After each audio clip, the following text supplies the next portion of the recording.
大家好，我是阳光。今天我们来做烤鸡。这只来自刚刚在 Vlog 中出镜的南京丽水养鸡场，另一只从法国远道而来，两只都是红标鸡。红标 Label Rouge 是一个法国的农业产品评价标准，对于鸡来说，包含基因、饲料、养殖密度、年龄等一系列指标，最终的目的就是形成好的风味。这两只鸡的品质都非常棒，买不到南京鸡肉的同学可以用法国红标鸡代替。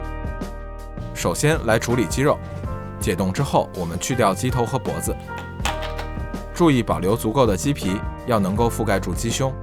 接着拔掉零星剩余的鸡毛，去掉毛囊。镊子夹不出来的时候可以用针挑。鸡翅内侧与鸡尖要重点检查。砖头鸡虽然效率更高，但追求卖相的时候还是得整只烤。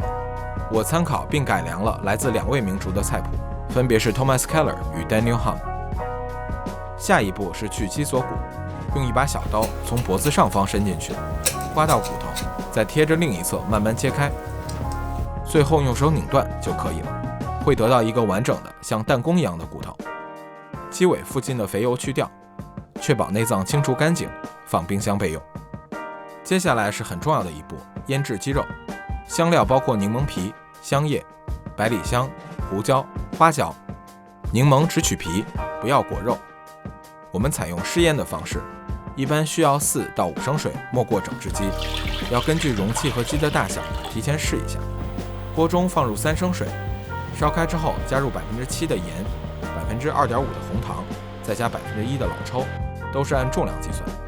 搅拌至充分溶解，加入香料，再煮1分钟，关火备用。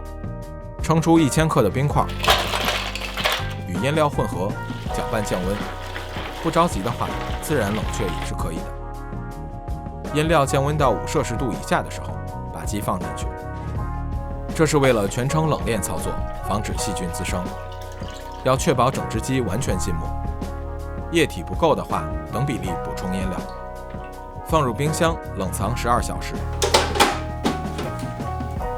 腌制的目的首先是入味，第二就是让鸡肉更加多汁。那么这是如何实现的呢？当盐在水中溶解时，氯化钠分离，形成钠离子和氯离子。钠离子是咸味的主要来源，而氯离子负责多汁。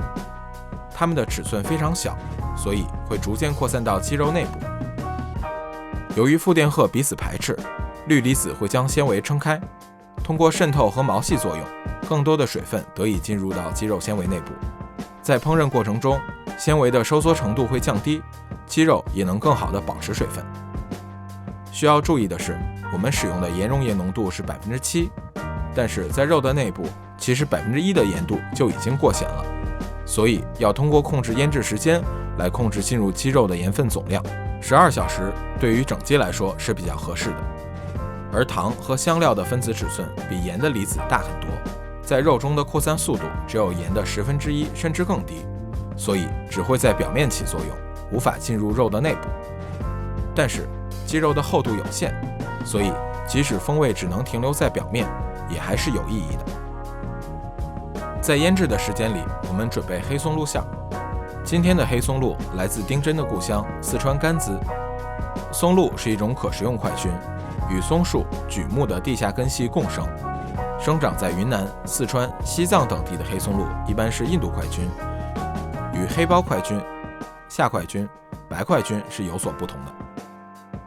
我们需要室温的黄油、压干酱，把 Daniel Hum 配方中的面包糠用量减少到1/4，仅起到结构作用即可。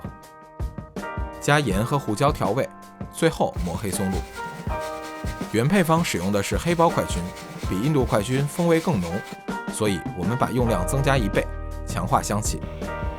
用手持搅拌器混合均匀，把裱花带罩在一个大口杯子上，用硅胶铲把馅儿转移过来，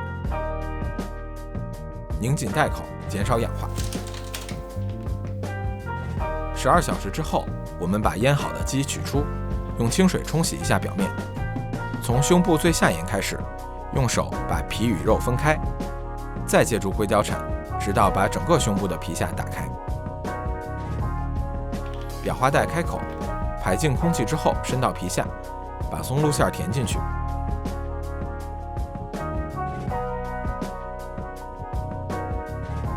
再用手按摩均匀。填馅儿是为了解决一个烤鸡界的千古难题，也就是鸡胸、鸡腿同时烤熟的问题。鸡身上的肌肉可以分为2种，红肉和白肉。红肉部位主要包括大腿、小腿，负责长时间的持续工作，代谢需要更多的氧气，所以毛细血管更多。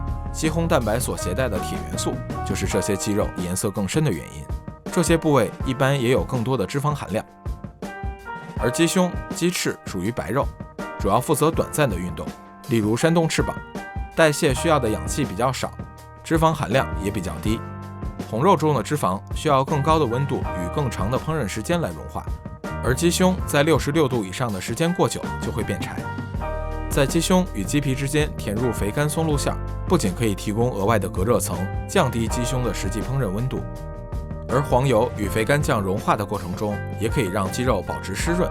除了这些主流部位，鸡生蚝和鸡尾也不容错过，烧烤之后尤其精彩。然后把鸡肉绑紧定型，绳子中段垫在鸡尾下面，在鸡腿骨这里绕一个8字，翅膀别到背后，棉线绕过脖子，再翻到背后，收紧，打死结。把多余的线切断，挂钩从翅膀下穿过，就可以吊起来了。下一步是操作的关键环节。食腌之后的鸡表皮水分很多，大家知道水分是美拉德反应的敌人，一个湿淋淋的表皮是不可能均匀上色的。我们没有餐厅专业的步入式冰箱，而家用冰箱缺乏空气流动，电吹风又不符合冷链操作规范，也没有熟成作用。要如何让表面变干呢？终于有一天，我在北京排队做核酸，被寒风吹得瑟瑟发抖时，忽然有了灵感。北方的冬天就是我的风冷冰箱。我家的阳台朝南，太阳直射时温度太高，但是下午和晚上打开窗户，温度就正好处在0到5度之间。为了促进空气流动，加快风干，我采用高强度的空气循环扇。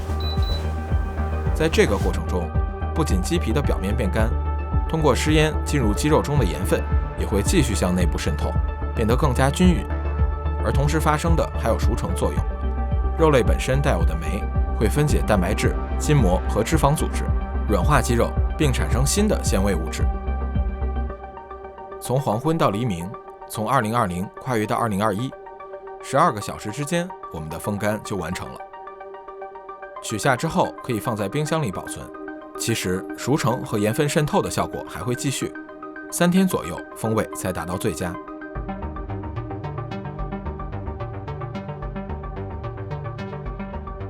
烤鸡之前，我们来准备澄清黄油，整条的200克黄油放到锅中，中火加热，沸腾之后撇去浮沫，继续小火。黄油中除了脂肪，还有水分和比较容易烧焦的牛奶固形物。经过沉淀、澄清、过滤之后，我们可以获得纯度更高的油脂，烟点也得以提高。风干鸡提前拿出冰箱回温。我们的烤法比较特殊，先松绑，百里香塞到鸡肚子里，旋转杆从脖子这边穿过去，让鸡腿处在中间的位置。把烤叉插到鸡腿和鸡胸下方不影响美观的地方，拧紧固定。用棉线把鸡和旋转杆绑在一起，一定要绑紧。不要问我是怎么知道的。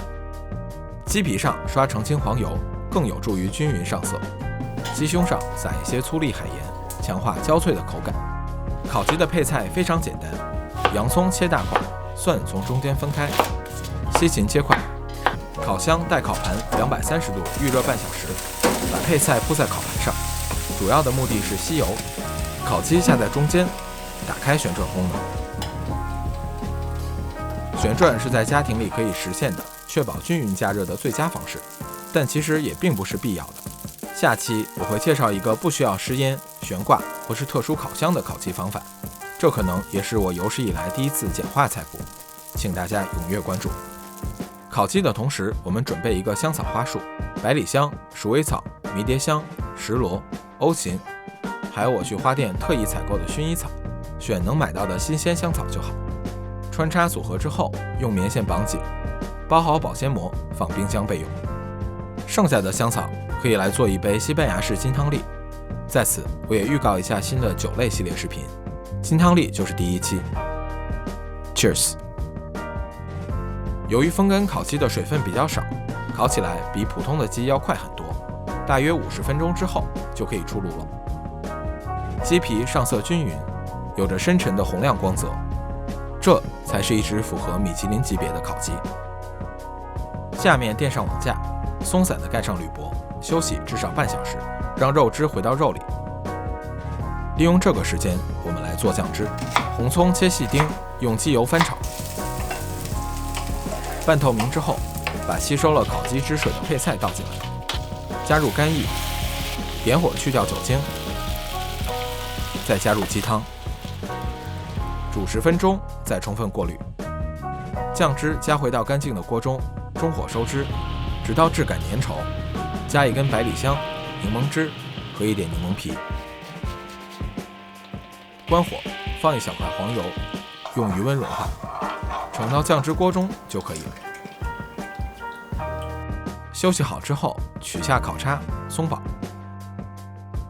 把鸡肚子中的百里香取出，插入香草花束，就可以装盘上桌，让大家拍照留念了。鸡的余温会把花束熏香，带来更加迷人的感官体验。在家人朋友们修图发朋友圈的时间，我们来切分。